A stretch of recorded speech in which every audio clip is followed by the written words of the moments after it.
இந்தியாவில் 30 லட்சம் matric ton மிளகாய் வந்து உற்பத்தி செய்யப்படுகிறது. தமிழகம் சார்பாக 4 லட்சம் டன் வந்து நம்ம உற்பத்தி செய்கிறோம்.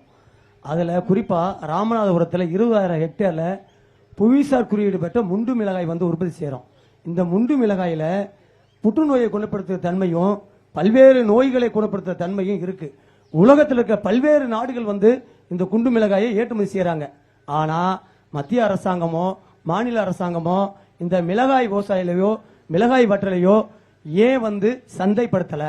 அப்படி சந்தைப்படுத்தினாங்கன்னா ஒவ்வொரு விவசாயியும் ஒரு குவிண்டாலுக்கு 12% அல்லது 15% அந்த சந்தைக்கு கொடுக்க வேண்டியதா இருக்கு, இடைத்தரகர் கொடுக்க வேண்டியதா இருக்கு, புரோக்கர் கொடுக்க வேண்டியதா இருக்கு.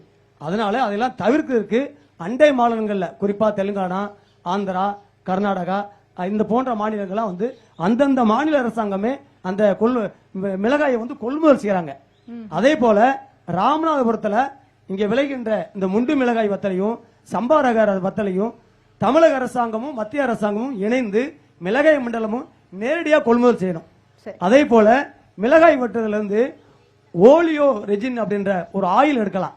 அது விருதுநகர் மாவட்டத்தில் மட்டும் செயல்படுது.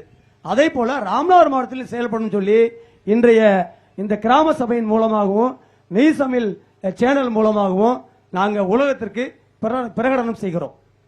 நன்றி நன்றி நன்றி.